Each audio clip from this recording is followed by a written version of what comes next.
Dear students, आज हम start करेंगे हॉफमैन रीअरेंजमेंट या हम इसको हॉफमैन ब्रोमएमाइड रिएक्शन या हॉफमैन ब्रोमएमाइड डिग्रेडेशन रिएक्शन भी बोल देते हैं।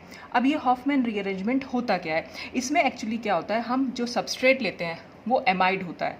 एमाइड जो है यहाँ पर एमीन में यानी चेंज हो जाता है, यानी प्राइमरी एमाइड अगर हम लेंगे तो वो हमेशा प्राइमरी एमीन बनाता है। और इसमें साथ में और हम क्या लेते हैं, ये ब्रोमीन और NaOH। तो एक्चुअल में रिएक्शन का स्टेटमेंट क्या बनेगा यहाँ पर, the reaction involves the conversion of an amide into a primary amine with 1 carbon less. ये यहाँ पर एक इंपॉर्टेंट चीज़ है, by the action of alkaline hypohalite. अब सबसे पहले तो कि ये एल्कलाइन हाइपोहेलाइट क्या, NaOH और Br2 की रिएक्शन से हाइपोहेलाइट यानी कि यहाँ पर बन जाएगा, ये अगर हम इन दोनों को मिला दें तो ये NaO और Br, तो इसको हम बोल देते हैं कि ये बना हमारा सोडियम हाइपोब्रोमाइड। तो इसकी प्रेजेंस में रिएक्शन हो रही है और प्राइमरी एमीन जो है वो प्राइमरी एमाइड में चेंज हो जाती है।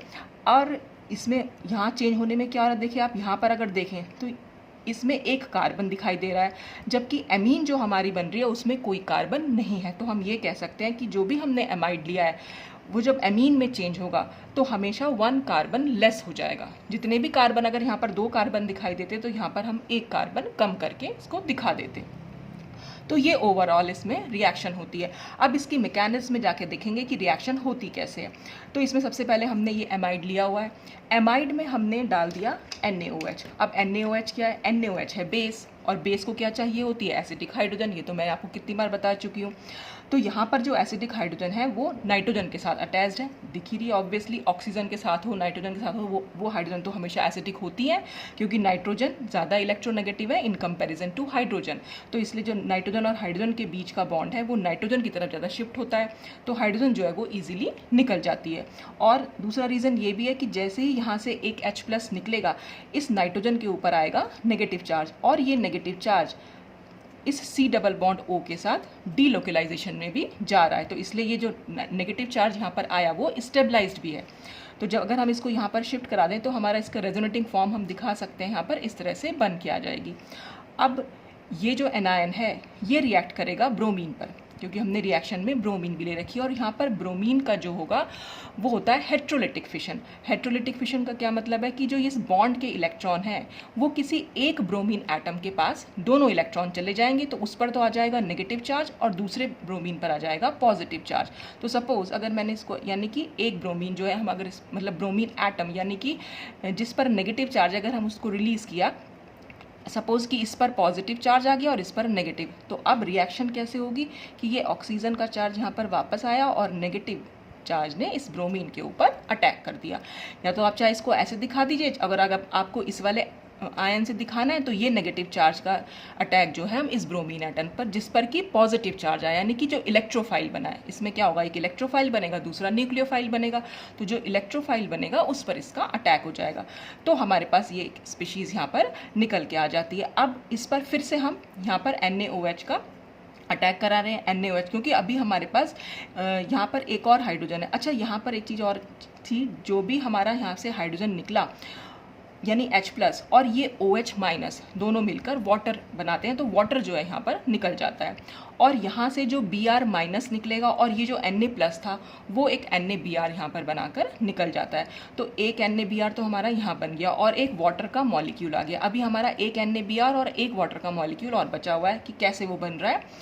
तो अब जब फिर से NaOH अटैक करेगा तो अब फिर से क्या होगा, क्योंकि अभी भी एसिडिक हाइड्रोजन तो यहाँ पर है, तो ये एसिडिक हाइड्रोजन फिर से निकलेगी। तो हम इसको इस तरह से दिखा सकते हैं, चाहे तो आप इस तरह से दिखा दीजिए बॉन्ड को यहाँ शिफ्ट करके, और चाहे तो आप इसको नाइट्रोजन पर अगर शिफ्ट करें, क्योंकि H+ अगर निकलेगा तो ये जो बॉन्ड के इलेक्ट्रॉन है नाइट्रोजन पर शिफ्ट होंगे और नाइट्रोजन पर आएगा नेगेटिव चार्ज, फिर इस नेगेटिव चार्ज को हम यहाँ शिफ्ट करेंगे और ऑक्सीजन पर चला जाएगा, ये वाला बॉन्ड जो है ये यहाँ पर शिफ्ट हो जाएगा। तो आप किसी तरह से भी दिखा सकते हैं।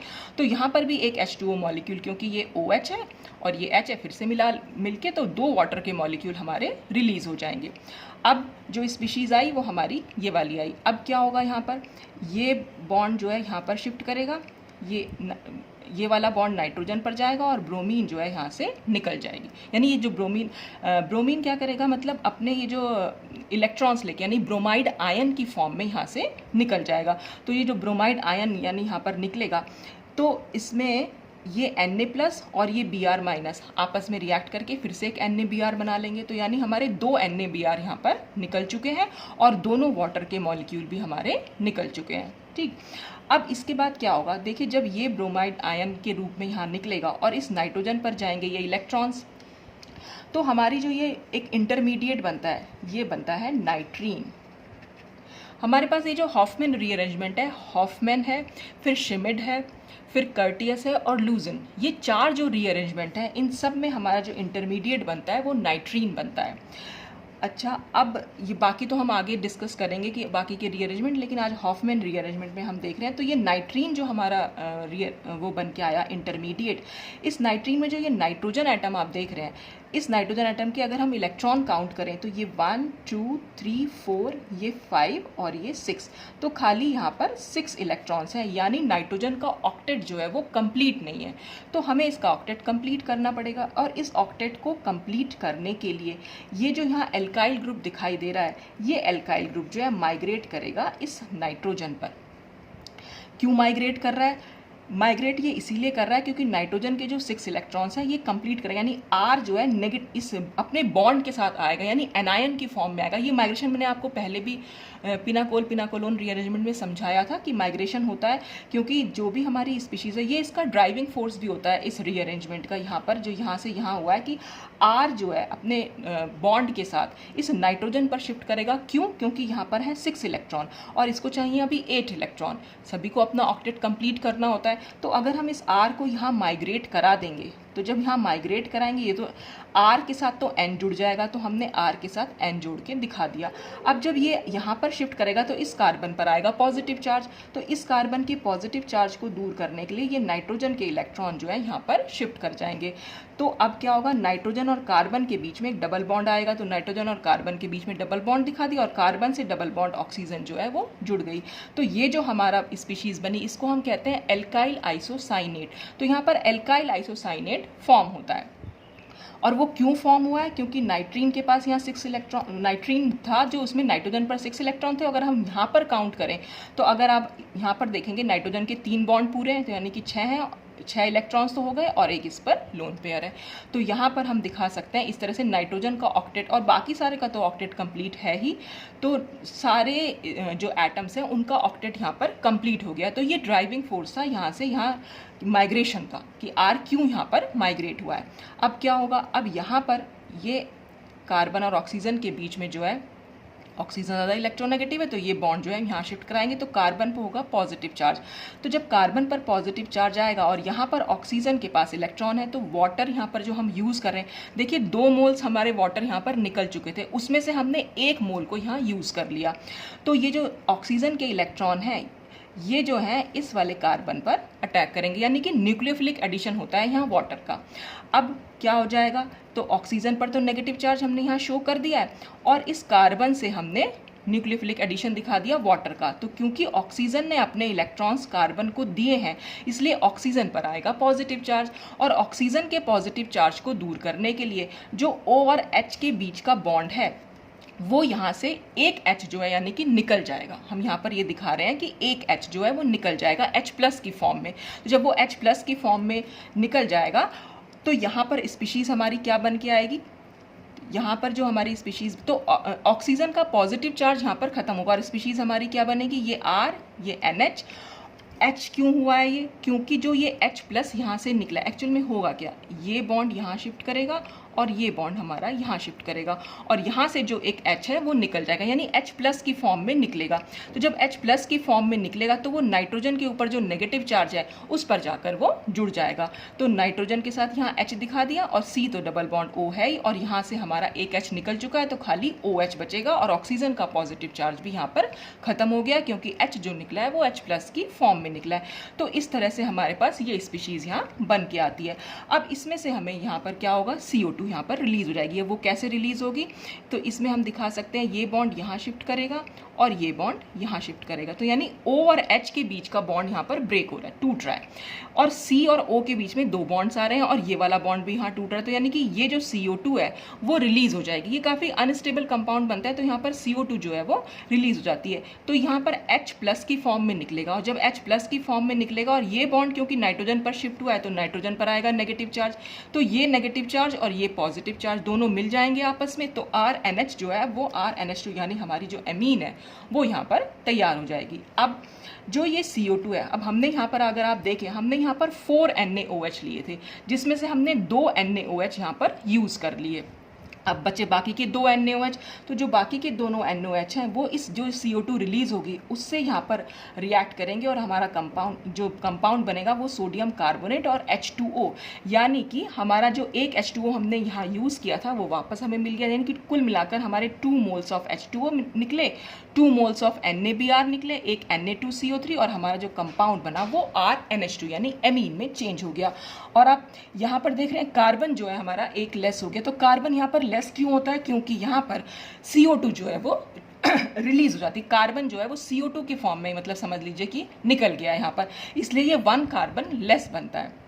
तो कभी भी एग्जाम में अगर किसी भी कंपटीशन लेवल पे भी अगर सिर्फ वहाँ पर तो सिर्फ रिएक्शन आएगी तो आपको जल्दी से आंसर देना होगा, तो कभी भी अगर एमीन हो और एमीन के साथ आपको ब्रोमीन या और उसके साथ 4 मोल्स, चाहे तो NaOH हो चाहे KOH हो, कोई आपको बेस दिखाई दे रहा है तो इसका मतलब वो हॉफमैन ब्रोमेमाइड रिएक्शन है। और इसको हम हॉफमैन ब्रोमेमाइड डिग्रेडेशन रिएक्शन क्यों बोल रहे हैं, क्योंकि डिग्रेडेशन हुआ है यहाँ पर, कार्बन डिग्रेड हो गया, मतलब एक कार्बन था और एक कार्बन, जब हमने प्रोडक्ट देखा था उसमें एक कार्बन लेस हो गया है, तो हम कह सकते हैं कि प्रोडक्ट से एक कार्बन जो है वो लेस हो गया, और इस लेस के लिए हम वर्ड यूज़ कर रहे हैं डिग्रेडेशन। तो इसलिए इस तरह से यहाँ पर ये रिएक्शन हॉफमैन ब्रोमेमाइड रिएक्शन होती है। और ब्रोमेमाइड क्योंकि यहाँ पर जो ये स्पीशीज़ बनी है ये एनब्रोमेमाइड कहलाती है, तो इस तरह से हम इसको दिखा सकते हैं कि कैसे ये पूरी मैकेनिज्म है। तो एग्जाम में कभी आएगा तो आपको अगर इस तरह से कुछ भी दिख जाए तो आपने क्या करना है, वहाँ से बस ये CO को वहाँ से हटा दीजिए, जो भी कार्बोनिल ग्रुप है आप वहाँ से हटा दीजिए, बाकी जो बचेगा वो आपको यहाँ पर जोड़ के लिख देना है। तो अगर सपोज R के बाद यहाँ पर CH2 लिखा हुआ होता और C डबल बॉन्ड हो, तो आपने क्या करना था, स्पीशीज हमारी क्या बनती, RCH2NH2, तो हमें सिर्फ C डबल बॉन्ड O को निकालना होता है अगर हम सिंपल बिना मैकेनिज्म के अगर हम करेंगे, बाकी मैकेनिज्म तो आपको आनी ही चाहिए। तो इस तरह से हम इसकी मैकेनिज्म में जा सकते हैं। अब हम इसके कुछ स्पेशल फीचर्स देख लेते हैं हॉफमैन रिएक्शन के, कि सबसे पहले तो इसमें ये बात बताई गई है कि रीअरेंजमेंट जो है वो इंट्रामॉलिक्यूलर है, सब कुछ एक ही मॉलिक्यूल में हो जाना है, और जो माइग्रेटिंग ग्रुप है वो यहाँ पर कभी भी उस जिस पर्टिकुलर मॉलिक्यूल में वो माइग्रेटिंग ग्रुप प्रेजेंट है उससे वो कभी भी कंप्लीटली सेपरेट नहीं होता है जब उसका माइग्रेशन होता है। एक्चुअल में होता क्या है कि ये जो हमारा स्टेप है ये वाला, जब ये माइग्रेट कर रहा है तो ये R और C के बीच का बॉन्ड तो टूट रहा होता है और N और R के बीच में बॉन्ड बन रहा होता है। ये कंसर्टेड मैकेनिज्म होती है, ऐसा नहीं होता कि R पूरा कंप्लीटली यहाँ से सेपरेट हो जाएगा उसके बाद ये नाइट्रोजन पर अटैक करेगा, नहीं, जिस समय ये बॉन्ड यहाँ से ब्रेक हो रहा होगा उसी समय ये बॉन्ड जो है यहाँ पर फॉर्म हो रहा होगा। तो ये कंसर्टेड मैकेनिज्म होती है और इंट्रामॉलिक्यूलर, और इसमें कहीं पर भी हमें कोई क्रॉस्ड ओवर प्रोडक्ट नहीं मिलते। मतलब कि इसका क्या हुआ कि अगर हमने सपोज 2 टाइप्स के एमाइड ले लिए, ये R1CO NH2, और इसमें नाइट्रोजन सपोज हमने 14 वाला ले लिया, फिर दूसरा हमने लिया R2C डबल बॉन्ड हो और नाइट्रोजन अब की बार 15 ले लिया, तो जब इसकी रिएक्शन ये हॉफमैन रिएक्शन होगी तो इससे जो स्पीशीज़ बनेगी वो R1N14NH2 ही बनेगी, और इससे जो बनेगी वो R2NH2 और ये 15 ही बनेगी। ऐसा कभी नहीं होगा कि R1 नाइट्रोजन 15NH2 बन जाए और R2 नाइट्रोजन 14NH2 बन जाए। ये अपना एमीन देता है और ये अपना एमीन देगा, ऐसा नहीं होगा कि ये दोनों एक दूसरे को क्रॉस ओवर प्रोडक्ट का मतलब ये होता है कि ये क्रॉस ओवर प्रोडक्ट है कि R1 जो है कंप्लीटली अलग हो गया और फिर इसने इस पर अटैक कर दिया, ऐसा नहीं हो रहा है। इंट्रामॉलिक्यूलर रिएक्शन है, इसकी जो R1 है वो इसी से जाकर जुड़ रहा है, इसका जो R2 है वो इसी से जाकर जुड़ रहा है, यानी नाइट्रोजन 14 के साथ हमेशा R1 ही होगा और नाइट्रोजन 15 के साथ हमेशा R2 ही अटैच होगा। तो रीअरेंजमेंट जो है कंप्लीटली इंट्रामॉलिक्यूलर है और R1 जो है इससे कंप्लीटली सेपरेट नहीं हो रहा है, जिस समय ये बॉन्ड टूटेगा उसी समय इस नाइट्रोजन के साथ ये बॉन्ड बनेगा। तो ये तो था इसका पहला पॉइंट। अब अगर R जो है वो कायरल है, यानी कि जो ये R जिसको हम माइग्रेट करा रहे हैं, कायरल का मतलब इससे 4 डिफरेंट ग्रुप जुड़े हुए हैं, जैसे कि हमने एग्जाम्पल में दिखा रखा है। ये तो हमारा एमाइड ग्रुप हो गया, इस कार्बन से 4 ये डिफरेंट ग्रुप्स जो हैं वो अटैच्ड हैं, तो ये कायरल कार्बन हो गया। तो जब कभी रिएक्शन होगी जो एमीन बनेगा उसमें भी इस कार्बन का जो कॉन्फ़िगरेशन है वो सेम रहेगा। अगर हमने पीएच को above the plane below the plane दिखाया है तो इसमें भी पीएच बिलो द प्लेन ही रहेगा। इसमें एच अगर अबव द प्लेन दिखाया है तो यहाँ पर भी एच जो है वो अबव द प्लेन ही रहेगा। या हम ये भी कह सकते हैं कि कार्बन का अगर यहाँ पर आर कॉन्फ़िगरेशन आ रहा था तो यहाँ पर भी आर ही होगा, और अगर यहाँ एस कॉन्फ़िगरेशन वाला कार्बन था तो यहाँ पर उसका एस ही होगा। कॉन्फ़िगरेशन में कोई चेंज नहीं होगा। तो जो अगर यहाँ पर कायरल कार्बन लिया है तो it migrates with unchanged configuration. जब भी उसका माइग्रेशन होगा उसके कॉन्फ़िगरेशन में कोई चेंज नहीं होगा। और थर्ड पॉइंट क्या है कि rate of reaction increases when the migrating group is more electron donating and decreases when electron withdrawing. देखिए अब यहाँ पर इसका क्या मतलब है, ये कह रहा है कि रेट ऑफ रिएक्शन तब इंक्रीज होगा, ये तो पूरा का पूरा हमारा आर ग्रुप है, अगर इस आर में इलेक्ट्रॉन डोनेटिंग ग्रुप जुड़े हुए हैं। हम एक्चुअल में क्या करा रहे हैं, हम इस आर को इस नाइट्रोजन पर माइग्रेट करा रहे थे। तो इस नाइट्रोजन पर माइग्रेट क्यों करा रहे थे, क्योंकि नाइट्रोजन यहाँ पर नाइट्रीन बन रहा था और ये इलेक्ट्रॉन डेफिशिएंट स्पीशीज थी। देखिए जैसे यहाँ पर मैं आपको बता रही हूँ कि ये जो नाइट्रोजन था ये इलेक्ट्रॉन डेफिशिएंट था, तो हम आर यहाँ पर इसलिए शिफ्ट करा रहे थे ताकि नाइट्रोजन की जो इलेक्ट्रॉन डेफिशिएंसी है वो खत्म हो सके। तो इसका मतलब आर पर जितने ज़्यादा इलेक्ट्रॉन डेंसिटी होगी उतना ज़्यादा इस नाइट्रोजन की इलेक्ट्रॉन डेफिशिएंसी खत्म हो जाएगी, तो उतना तेज़ी से रिएक्शन होगी, क्योंकि रिएक्शन का ड्राइविंग फोर्स ही ये है कि हमें नाइट्रोजन की इलेक्ट्रॉन डेफिशिएंसी को ख़त्म करना है। तो माइग्रेटिंग ग्रुप पर जितने ज़्यादा इलेक्ट्रॉन डोनेटिंग ग्रुप होंगे या वो खुद में जितना ज़्यादा इलेक्ट्रॉन डोनेटिंग होगा, रेट ऑफ रिएक्शन उतना ज़्यादा होगा, क्योंकि उतनी ज़्यादा अमाउंट में ये इलेक्ट्रॉन डेंसिटी इस नाइट्रोजन को प्रोवाइड कर सकेगा।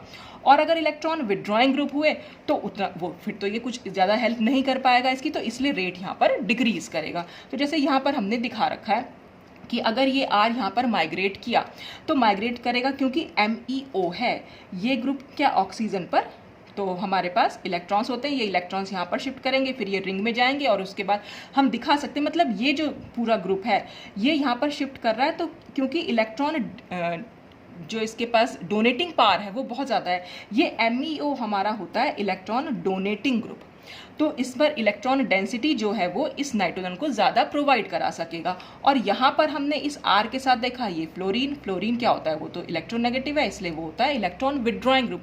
तो इसके कंपैरिजन में ये उतने ज़्यादा क्वांटिटी में तो इलेक्ट्रॉन प्रोवाइड नहीं करा सकेगा, क्योंकि F क्या करेगा, इस बेंजीन रिंग के इलेक्ट्रॉन को अपनी तरफ खींचेगा, तो इलेक्ट्रॉन डेंसिटी जो है कम हो जाएगी इस नाइट्रोजन पर जब जाएगी। तो इसलिए जब रेट ऑफ रिएक्शन अगर हमें कई बार ऐसा होता है कि कॉम्पिटिशन लेवल पे जो कुछ ये ऑल्टरनेटिव क्वेश्चंस दे दिए और वहाँ पर आपको फिर चूज़ करना है कि कौन सा किस वाले ऑप्शन की में जो है रेट ऑफ रिएक्शन आपको ज़्यादा दिखाना है, तो रेट ऑफ रिएक्शन आप वहाँ पर इंक्रीज करेगा जहाँ पर R के पास कोई इलेक्ट्रॉन डोनेटिंग ग्रुप जो है वो अटैच होगा, और अगर इलेक्ट्रॉन विदड्रॉइंग ग्रुप है तो वहाँ पर रेट ऑफ रिएक्शन जो है वो डिक्रीज करेगा। तो ये कुछ इंपॉर्टेंट पॉइंट्स थे हॉफमैन रीअरेंजमेंट के। तो ये पूरा था आपका हॉफमैन रीअरेंजमेंट, यहाँ पर ख़त्म होता है ये। आई होप कि काफ़ी कुछ क्लियर हुआ होगा आपको।